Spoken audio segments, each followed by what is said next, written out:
내 딸은 이제 죽었다. 내 딸은 이제 이 세상 사람이 아닙니다. 안녕하세요. 오늘은 한 어머니의 가슴 아픈 이야기를 들려드리려고 합니다. 경기도 파주에 사시는 75 김순자 할머니의 이야기입니다. 순자 할머니는 남편을 일찍 여의고 홀로 딸 하나를 키웠습니다. 매일 새벽 3시면 일어나 새벽 시장으로 향했고 무릎이 아파도 허리가 끊어질 듯해도 과일 좌판을 펼쳤습니다. 손이 갈라져 피가 나도 손님들에게는 늘 웃음을 잃지 않았습니다. 손님들이 하나둘 시장에 모여들었습니다. 저기요, 이 수박 얼마예요? 15,000원이에요. 아주 달아요. 이 참외는요?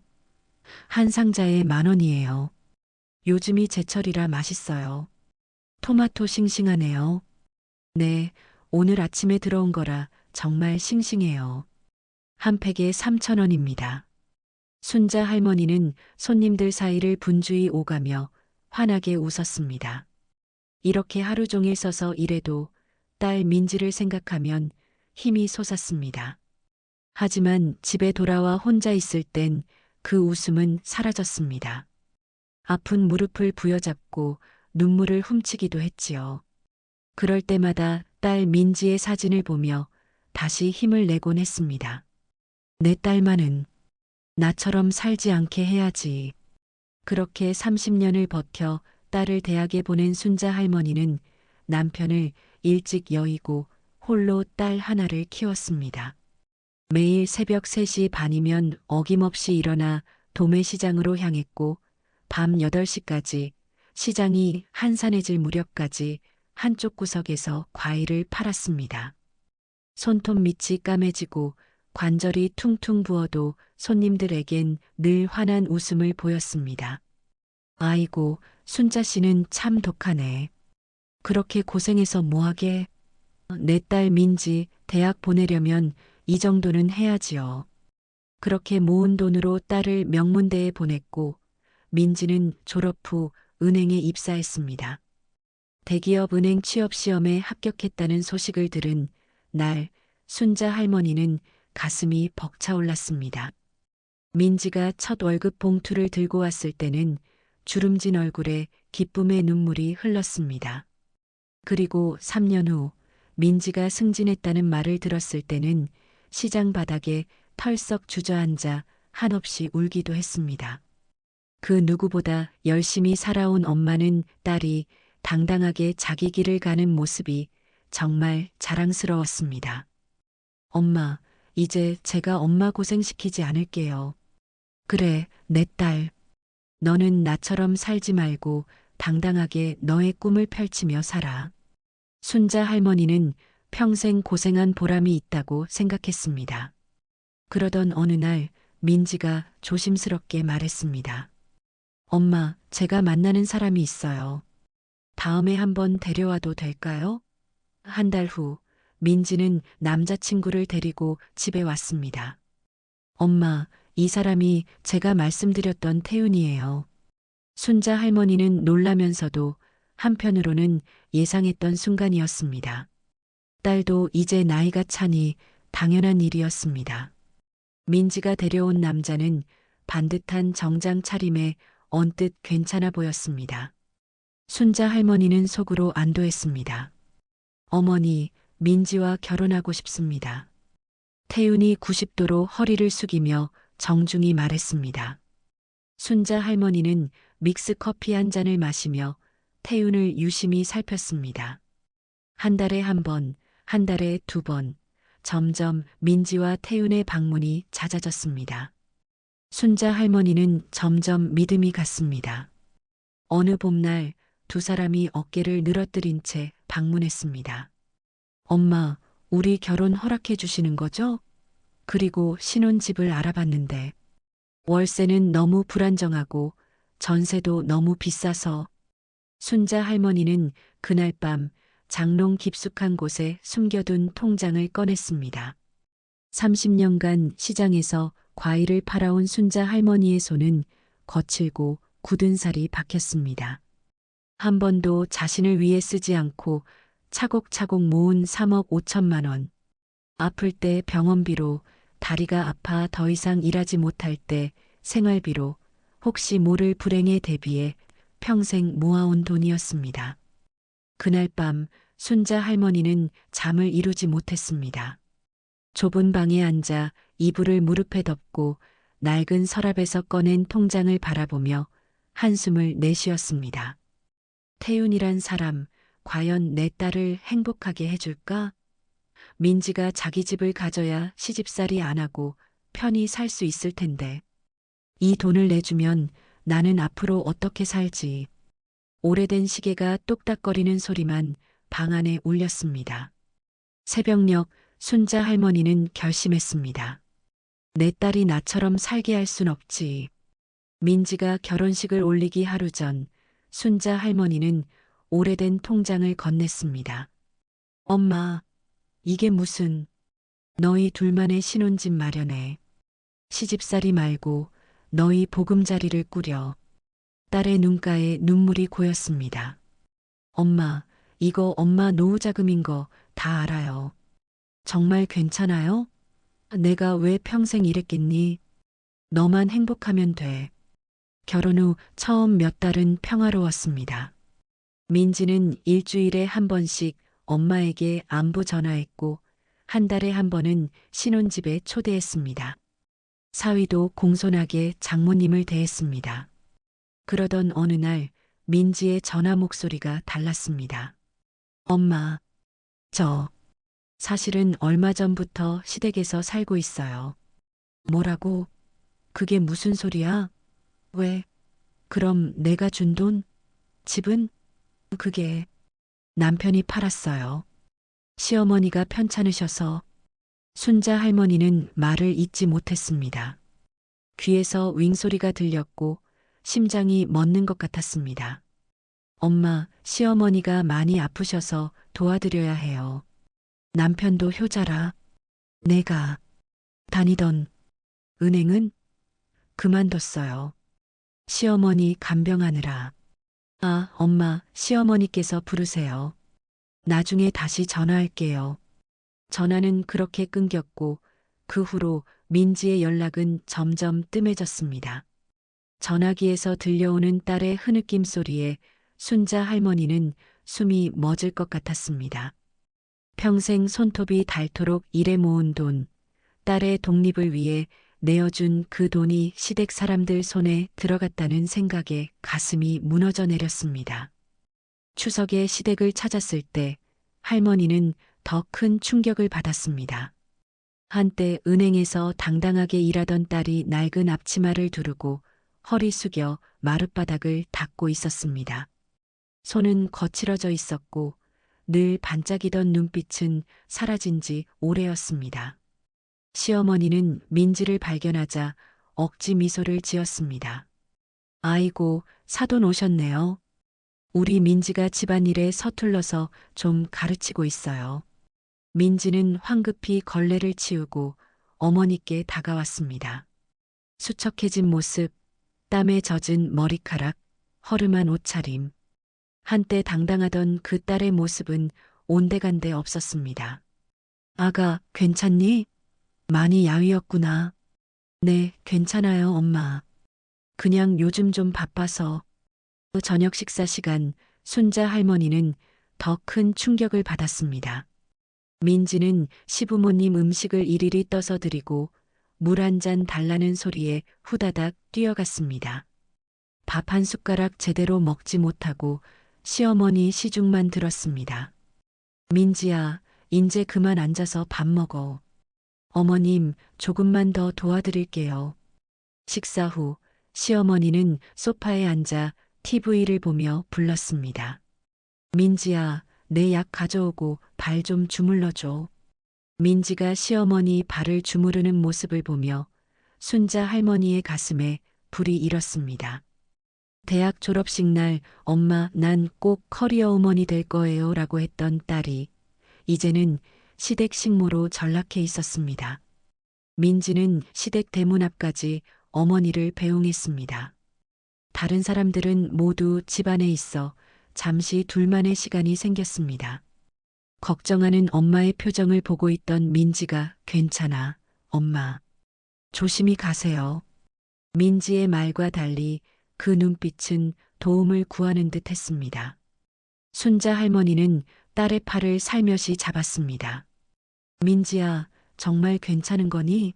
내 통장에 돈은 얼마나 남아 있어? 민지의 눈에서 눈물이 흘렀습니다. 엄마, 통장도 없어요. 시아버지 사업에 좀 도와드린다고. 남편이 뭐든 다 걸 관리해요. 무슨 소리니? 내가 준 돈으로 산 집은 어디로 간 거야? 그리고 결혼할 때 챙겨준 비상금? 다 시아버지 사업이 어렵다고. 남편이 가져갔어요. 곧 잘 될 거라고 그때 더 크게 갚는데요. 순자 할머니는 가슴이 무너져 내렸습니다. 자신의 젊은 시절 겪었던 고통이 그대로 딸에게 대물림된 것 같았습니다. 딸의 손을 잡았을 때 그 손은 자신의 거친 손과 닮아 있었습니다. 순자 할머니는 시댁을 방문한 후 집으로 돌아가려고 했습니다. 민지가 대문까지 따라 나와 배웅하였습니다. 엄마, 조심해서 가세요. 민지의 말투는 공손했지만 그 눈빛에는 슬픔이 가득했습니다. 엄마는 딸의 손을 잡았습니다. 한때 은행에서 고객을 응대하며 항상 촉촉했던 그 손이 이제는 세제로 거칠어져 있었습니다. 그리고 민지의 소매가 살짝 올라가자 팔목에 보라색 멍이 드러났습니다. 순자 엄마는 가슴이 철렁 내려앉았습니다.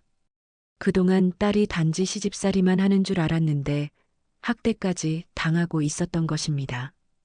민지야, 이게 뭐니? 이 멍은. 민지는 황급히 소매를 내리며 고개를 숙였습니다. 괜찮아요, 엄마. 그냥 부딪혀서. 순자 엄마의 눈에 분노가 일었습니다. 평생 참고 살아온 성격이었지만 자식이 다치는 모습은 볼 수 없었습니다. 지금 당장 내 집으로 가자. 이런 곳에 너를 둘 수 없어. 민지의 눈에 눈물이 고였습니다. 바로 그때 현관문이 벌컥 열렸습니다. 사위가 불쾌한 표정으로 나왔습니다. 뭐 하는 거예요? 민지야, 엄마가 너 찾고 있어. 장모는 바로 사위를 노려보았습니다. 내 딸의 팔에 왜 멍이 들어있지? 자네 짓인가? 사위의 표정이 순간 굳었다가 곧 비웃는 얼굴로 바뀌었습니다. 장모님, 그게 무슨 말씀이세요? 저희 가정일에 왜 참견하시는 거예요? 순자 할머니는 결심한 듯 딸의 팔을 잡았습니다. 민지야, 지금 당장 엄마랑 집에 가자. 이런 집에서 이런 사람들이랑 살면 안 돼. 사위가 바로 앞을 가로막았습니다. 장모님, 무슨 말씀을 하시는 거예요? 민지는 제 아내고 이 집의 며느리입니다. 어디 데려가실 생각이세요? 사위의 차가운 말투에 순자 할머니는 순간 움찔했습니다. 평생 시장에서 버티며 살아왔지만 이런 상황은 처음이었습니다. 그러나 딸의 눈물 젖은 얼굴을 보자 가슴속에서 뜨거운 불길이 일었습니다. 내 딸을 더 이상 이렇게 둘 수 없어. 자네도 눈이 있으면 우리 민지가 얼마나 변했는지 한 번 봐. 은행에서 당당하게 일하던 내 딸이. 순자 할머니의 목소리가 떨렸습니다. 관절염으로 굳은 손가락으로 민지를 가리켰습니다. 한때 은행 창구에서 돈을 세던 그 손이 지금은 거친 주부의 손으로 변해 있었습니다. 시어머니가 문 앞에 나타나 말을 끊었습니다. 얼굴에 비웃음이 가득했다. 그리고 태연은 비아냥 그리며 말했다. 장모님, 솔직히 말씀드려서 우리가 장모님 돈으로 산 집은 이미 없습니다. 돈은 다 썼고 통장도 비었어요. 데려갈 딸도 돌려받을 돈도 없습니다. 그 말에 순자 할머니는 온몸에 전율이 흘렀습니다. 30년간 새벽장에 나가 손이 트고 허리가 굽도록 모은 돈이 한순간에 사라졌다는 현실이 머릿속에 울렸습니다. 해열제 한 알 살 때도 아끼던 그 돈이. 민지는 더욱 흐느꼈고 할머니는 눈물을 삼키며 말했습니다. 돈이 문제가 아니야. 내 딸의 인생이 문제지. 시어머니가 거실에서 다가와 민지의 팔을 거칠게 잡아당겼습니다. 금팔찌가 짤랑거리는 손으로 딸의 앞치마를 움켜쥐었습니다. 민지야, 이게 무슨 꼴이냐? 비켜, 할 얘기는 다 했잖아. 저녁 설거지 아직 안 했어. 장모님 모시고 이러고 있을 시간 없어. 행주로 전날 긁힌 팔을 닦으며 민지는 고개를 떨구었습니다. 평생 은행원을 꿈꿔온 딸 대학 등록금 내려고 새벽마다 시장에 나가던 순자 할머니의 자랑이었던 딸이 이런 대접을 받는 모습에 할머니의 가슴이 찢어질 듯 했습니다. 아직도 서 있어? 빨리 움직여. 시아버님 오시기 전에 저녁상 차려야지. 시어머니의 말투에 기가 찼습니다.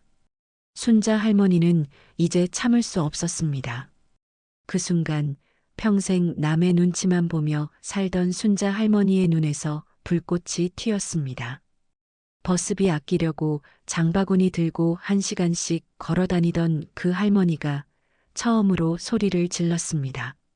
멈추세요. 내 딸을 그만 괴롭히세요. 방 안이 순간 조용해졌습니다. 시어머니의 얼굴이 일그러졌고 사위는 어이없다는 표정을 지었습니다. 하지만 순자 할머니는 더 이상 물러서지 않았습니다. 허리 통증을 참으며 똑바로 섰습니다. 내 딸이 자기 삶을 찾을 때까지 기다릴 거예요. 언제든지 돌아올 곳이 있다는 걸 알려주러 왔어요. 민지를 꼭 안아주며 담담하게 말했습니다. 엄마 집 문은 항상 열려 있어. 언제든 돌아와. 일주일 후 밤 10시에 순자 할머니의 집 문을 두드리는 소리가 들렸습니다.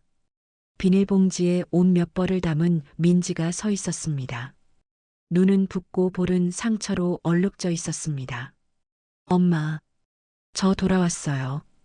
그렇게 민지는 어머니 집으로 돌아왔고 둘은 서로를 붙잡고 한참을 울었습니다. 좁은 방, 낡은 장판 위에서 딸과 어머니는 오랜만에 편안한 잠을 잤습니다. 시간이 지나 민지는 동네 문구점에 취직했고 점차 자신감을 되찾기 시작했습니다. 처음에는 계산대 앞에서도 고개를 숙이고 말도 잘 못하던 민지가 조금씩 웃음을 찾아갔습니다. 시댁에서의 악몽 같은 나날은 점점 옅어져 갔습니다. 모녀는 동네 시장 한 구석에 작은 꽃집을 열었습니다. 순자 할머니가 평생 다니던 시장이었습니다. 이번에는 햇볕이 잘 드는 위치에 자리를 잡았습니다. 동네 주민들은 딸이 엄마 닮아 부지런한 애라며 칭찬했고 두 사람은 웃으며 꽃을 팔았습니다. 처음엔 작은 화분 몇 개로 시작했지만 곧 소문이 나서 결혼식 꽃다발 주문도 받기 시작했습니다. 어느 날 민지는 물뿌리개를 들고 꽃에 물을 주다가 문득 엄마에게 말했습니다. 엄마, 저 참 바보 같았죠? 엄마가 그렇게 독립적으로 살라고 가르쳤는데. 순자 할머니는 통풍으로 굽은 손가락으로 딸의 손을 잡았습니다. 아니야. 내가 돌아오는데 용기가 필요했지. 그 용기를 냈으니 바보가 아니야. 시댁은 결국 사업이 망했고 사위는 빚더미에 앉았다는 소식이 들려왔습니다. 하지만 이제 그건 순자 할머니와 민지의 삶과는 무관했습니다. 그들은 새로운 시작을 했고 비록 작은 꽃집이지만 자신들의 삶을 스스로 개척해 나가고 있었습니다. 돈은 많지 않았지만 두 사람은 매일 밤 따뜻한 국 한 그릇을 나누며 행복을 느꼈습니다. 엄마, 그때 용기 내서 절 찾아와 주셔서 고마워요. 그날 엄마가 오지 않으셨다면.